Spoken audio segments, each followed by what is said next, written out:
स्थिति यह हो गई है कि झारखंड चारों तरफ से राजस्व के लिए मोहताज होना पड़ रहा है।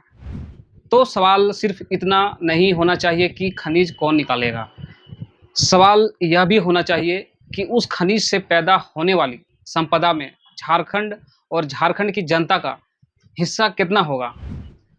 चूँकि राजस्व कम होने से सरकार की समाज कल्याणकारी योजनाएँ जैसे मैया समान योजना, सर्वजन पेंशन योजना और ऐसी छोटी बहुत ऐसी योजनाएँ पर भी संकट मंडरा सकता है।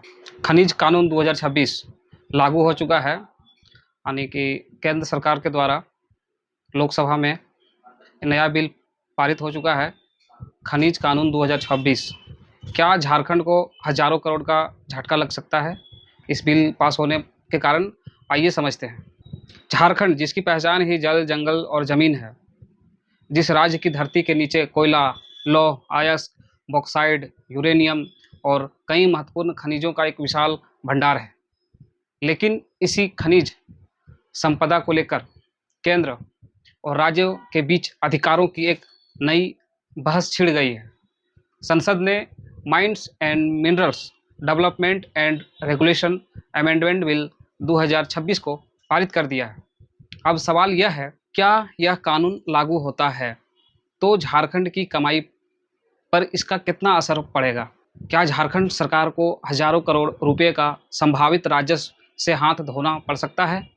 क्या राज्य की खनिज युक्त जमीन पर टैक्स लगाने की शक्ति सीमित हो जाएगी? और सबसे बड़ा सवाल कि खनिज से होने वाली कमाई पर आखिर किसका अधिकार होगा, राज्य या केंद्र का? आज इस वीडियो में इन्हीं सवालों, तथ्य और कानून के आधार पर समझेंगे।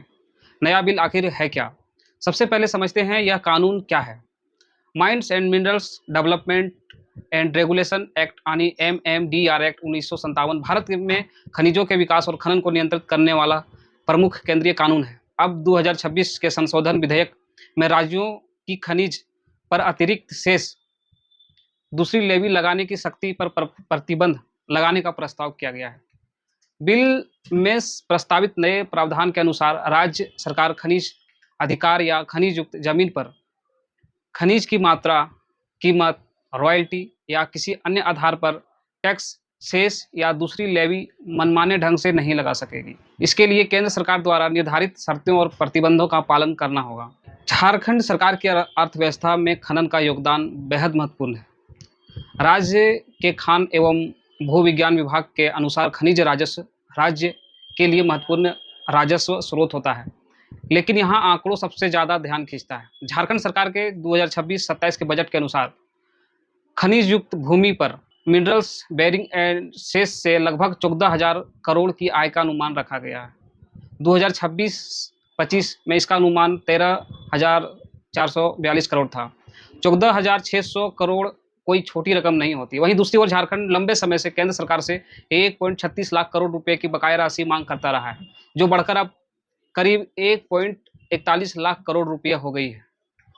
इससे 1 लाख करोड़ रुपये से अधिक की मांग भूमि इस्तेमाल के मुआवजे के रूप में है और इसमें 41,142 करोड़ रुपये बकाया और करीब 60,000 करोड़ रुपये ब्याज शामिल है।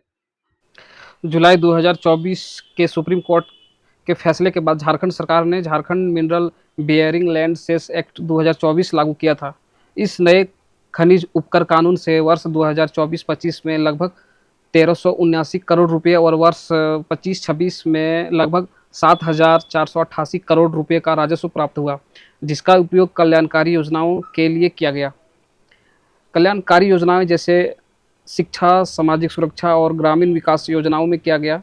इसका एक सबसे बड़ा जो योजना है मैया समान योजना, सर्वजन पेंशन योजना और भी ऐसी बहुत सारी कल्याणकारी योजनाएं हैं, इनके लिए किया गया। नए विधेयक से झारखंड के इस राजस्व और केंद्र से बकाया राशि पर प्रत्यक्ष प्रभाव पड़ सकता है। स्थिति यह हो गई है कि झारखंड चारों तरफ से राजस्व के लिए मोहताज होना पड़ रहा है। चूँकि राजस्व कम होने से सरकार की समाज कल्याणकारी योजनाएं जैसे मैया समान योजना, सर्वजन पेंशन योजना और ऐसी छोटी बहुत ऐसी योजनाएं पर भी संकट मंडरा सकता है। अगर केंद्रीय कानून के कारण इस तरह से राजस्व स्रोत पर राज्य की शक्ति सीमित होती है, तो स्वाभाविक रूप से सवाल उठता है कि झारखंड के बजट पर इसका कितना असर पड़ेगा। अगर राज्य का यह राजस्व स्रोत सीमित प्रभावित होता है, तो आने वाले वर्षों में राज्य को अपनी आय का विकल्प तलाशना पड़ सकता है। सिर्फ भविष्य की कमाई का नहीं, पुराने बकाये का भी सवाल है। इस बिल में एक और महत्वपूर्ण बात है, पीआरएस के अनुसार संशोधन विधेयक में यह प्रावधान है कि कानून लागू होने से पहले कुछ ऐसे राज्य लेवी के अनपेड या अनरिकवर्ड ड्यूज जो संशोधन के दायरे में आते हैं, उन्हें अमान्य माना जा सकता है। हालांकि जो रकम पहले जमा हो गया था, वसूल किए जा चुके थे, उसे रिफंड का कोई प्रावधान नहीं है। यानी कि जो सरकार के पास पैसा आ चुका है, अब वो वापस नहीं करना है। लेकिन भविष्य में अगर यह झारखंड में यह पैसा नहीं आता है, तो यह झारखंड के राजस्व को बहुत ज़्यादा प्रभाव करेगा। लेकिन केंद्र सरकार का भी एक अपना तर्क है। उन्होंने इस तर्क को दिया है कि अब यहाँ बात निष्पक्ष रूप से भी समझना ज़रूरी है कि केंद्र सरकार का कहना है कि अलग-अलग राज्यों द्वारा अलग-अलग टैक्स सेस और लेवी लगाने से खनन कंपनियों को अतिरिक्त आर्थिक बोझ पड़ता है। केंद्र का यही तर्क है, इससे खनन की लागत बढ़ती है, निवेश प्रभावित होता है, खनिज उत्पादन कम होता है और कुछ खदानें आर्थिक रूप से व्यावहारिक होकर बंद भी हो सकती है। केंद्र सरकार का दावा है कि एक समान व्यवस्था के खनन क्षेत्र में निवेश करने से उत्पादन बढ़ सकता है। इसलिए आने वाले समय में यह देखना बेहद महत्वपूर्ण होगा कि नए कानून के लागू होने के बाद इस राजस्व पर क्या असर पड़ सकता है। खनिज झारखंड की धरती का है, तो सवाल सिर्फ इतना नहीं होना चाहिए कि खनिज कौन निकालेगा।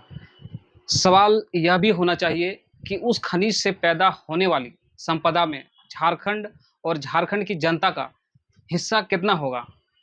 अगर आपको लगता है कि झारखंड के खनिज और राज्य के अधिकार से जुड़ी इस बहस को हर झारखंडी तक पहुंचाना चाहिए, तो वीडियो को शेयर करें, लाइक करें और कमेंट में अपनी प्रतिक्रिया ज़रूर दें।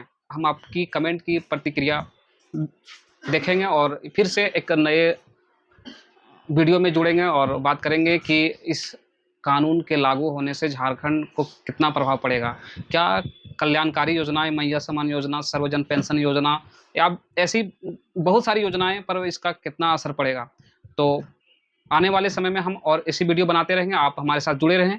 नमस्कार, जोहार झारखंड।